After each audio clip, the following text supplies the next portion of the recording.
प्रिय दोस्तों नमस्कार, मैं राजीव पांडे हिंदीवर में आपका एक बार फिर से स्वागत करता हूं। दोस्तों आज हम लोग पढ़ने जा रहे हैं पुनर्जागरण या नवजागरण। पुनर्जागरण है क्या, इसकी परिभाषा क्या है, इसके क्या क्या प्रभाव है, इन सब पर हम लोग करेंगे विस्तृत चर्चा। पुनर्जागरण और नवजागरण दो अलग अलग शब्द हैं। हिंदी साहित्य के एक विद्वान आलोचक डॉक्टर रामविलास शर्मा के अनुसार पुनर्जागरण की अपेक्षा नवजागरण शब्द भारतीय पुनर्जागरण के लिए ज़्यादा अच्छा है। क्यों, आइए समझते हैं। उनके अनुसार पुनर्जागरण का अर्थ है पुनः धन जागरण। पुनः धन जागरण मतलब कि भारतीय जनमानस कभी जगा हुआ था, बीच में सो गया, अब फिर से जगा है। वे इस पर इनकार करते हैं। वे कहते हैं ऐसा करने पर इतिहास की जो प्रगति की एक धारा है, जो एक सततता है, वह भंग हो जाती है। कैसे निर्धारित करेंगे कि पहले जगा था और कहाँ सोया और फिर कैसे जगा? यह सही व्याख्या प्रस्तुत नहीं करता है। इसकी जगह नवजागरण कहना ज़्यादा अच्छा और समीचीन होगा। क्यों? क्योंकि नवजागरण का अर्थ है नए ढंग का जागरण, नए ढंग से जागरण।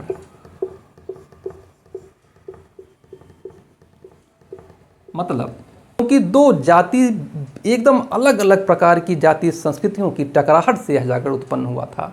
अंग्रेज जो पाश्चात्य संस्कृति थी वह बिल्कुल विकसित और आधुनिक हो चुकी थी, जबकि भारतीय संस्कृति अभी भी मध्यकालीन संस्कृति थी, धर्म भीरू थी।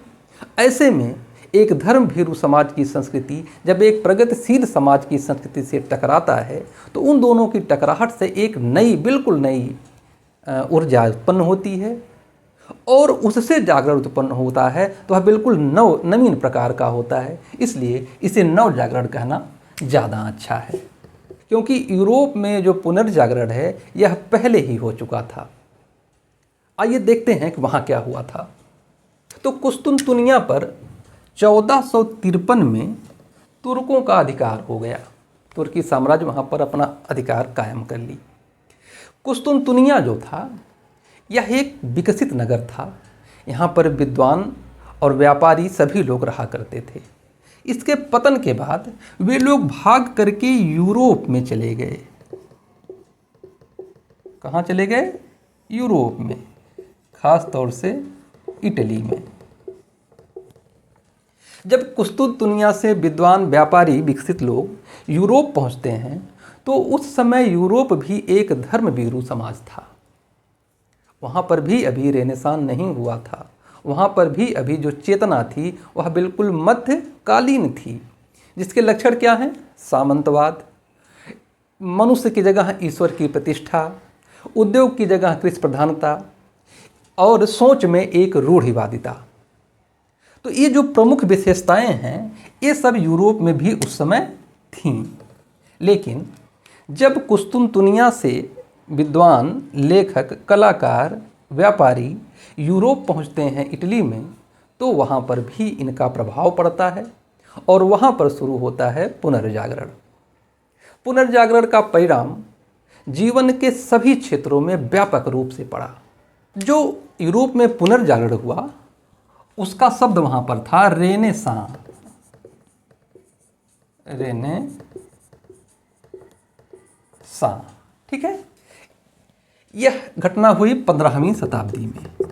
यद्यपि इसका पूरा अगर काल कहा जाता है कि 15वीं 16वीं शताब्दी यूरोप में पुनर्जागरण का काल है। कैसे हुआ? दो संस्कृतियों के टकराहट से। हम देखते, अच्छा हम इसलिए अध्ययन इसका कर रहे हैं कि अभी देखेंगे कैसे भारत में ठीक वही बात दोहराई जा रही है। रेनेसां का जो परिणाम हुआ वह मध्यकालीन चेतना से आधुनिक चेतना में वह परिवर्तित हुआ। यहाँ पर ईश्वर प्रधान था, यहाँ पर मनुष्य आ गया केंद्र में, ठीक है। सामंत की जगह सामंतवाद, व्यक्तिवाद आ गया। कृषि प्रधान से फिर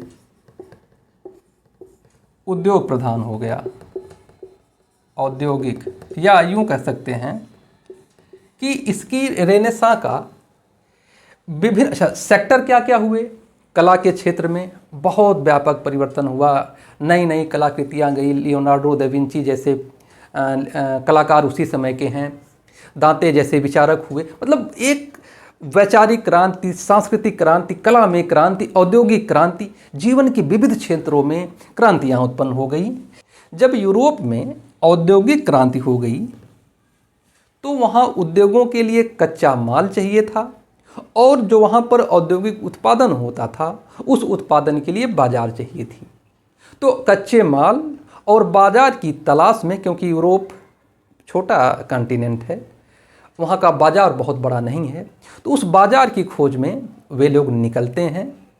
अच्छा, एक चीज़ और हुआ था, कुस्तुनतुनिया पर तुर्कों के आक्रमण से जो स्थल मार्ग था वह भी अवरुद्ध हो गया था। अब एकमात्र रास्ता बचा था, वह था जल मार्ग। तो जल मार्ग में फिर साहसी नाविकों की खोज हुई।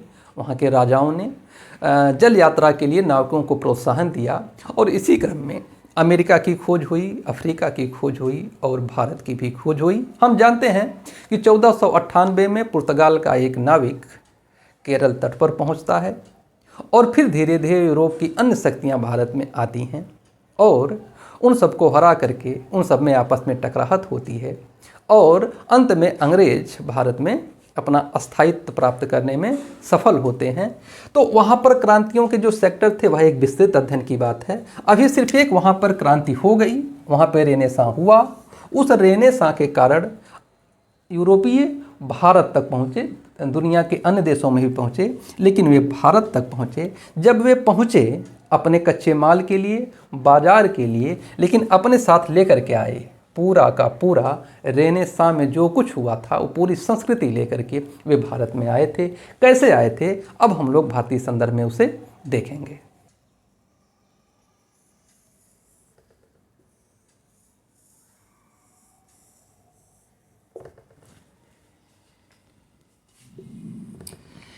ठीक है, ये है दिल्ली और ये है पश्चिम, ये है बंगाल।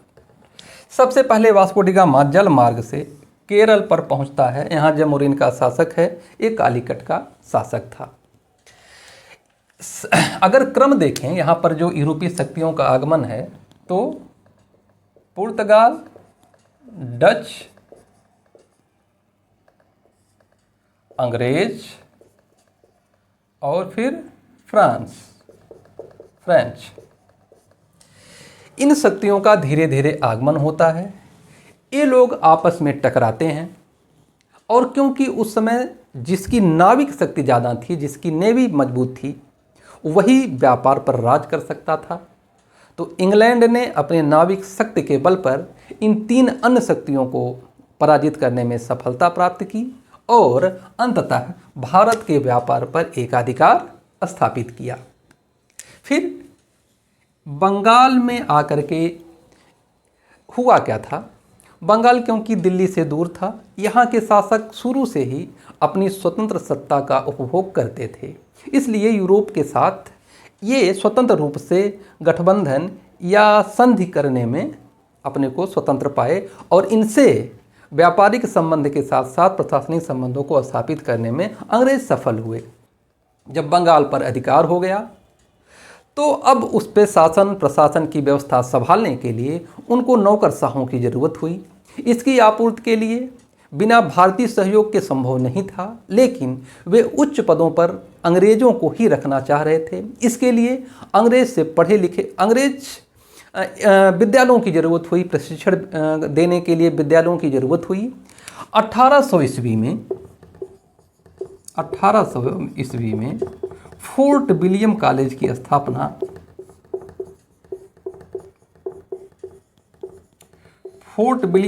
की स्थापना इसी उद्देश्य की पूर्ति के लिए की जाती है।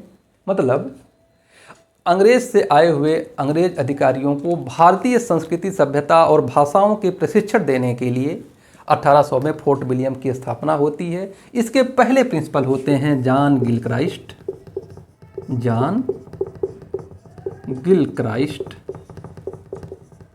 और हमें पता है कि इसमें जो भाषा पढ़ाया जाना था, हिंदी भाषा का जो पढ़ाया जाना था, उसकी पाठ्य पुस्तकें तैयार करने के लिए दो विद्वान बहुत फेमस हुए, जिसमें सदल मिश्र और लल्लू लाल जी का नाम आता है। लल्लू लाल जी ने प्रेम सागर लिखा और सदल मिश्र ने की पुस्तक नास्तिकोपाख्यान बहुत ही फेमस पुस्तकें हैं, जो हिंदी खड़ी बोली की आरंभिक पुस्तकों में मानी जाती हैं।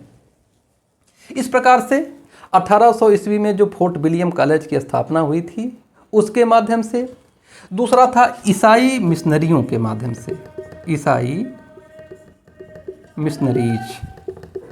दरअसल ईसाई मिशनरीज जो थीं, इनका मुख्य उद्देश्य था ईसाई धर्म का प्रचार प्रसार करना, लेकिन ईसाई धर्म के प्रचार प्रसार के बहाने उनसे हिंदी का बहुत ज़्यादा परोपकार हुआ, क्योंकि वे यहाँ पर आकर के अपने धर्म को के प्रचार के लिए हिंदी माध्यम को चुना, खड़ी बोली को चुना, अपनी किताबों का अनुवाद खड़ी बोली में किया, जिससे कि खड़ी बोली का विकास हुआ, अनजाने में ही सही लेकिन हुआ।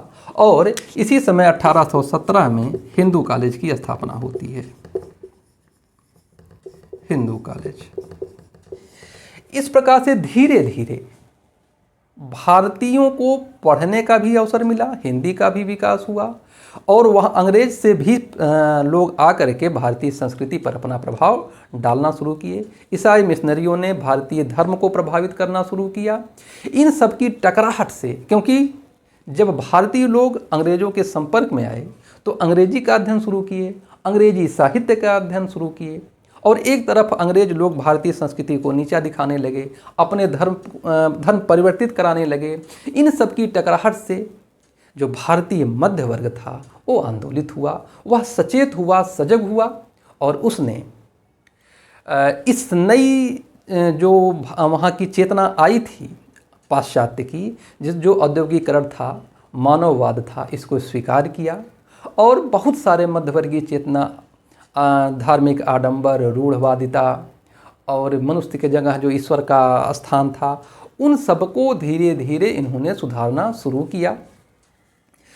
खास तौर से अगर हम देखें तो राजा राम मोहन राय नव जागरण के अग्रदूत कहे जाते हैं। राजा राम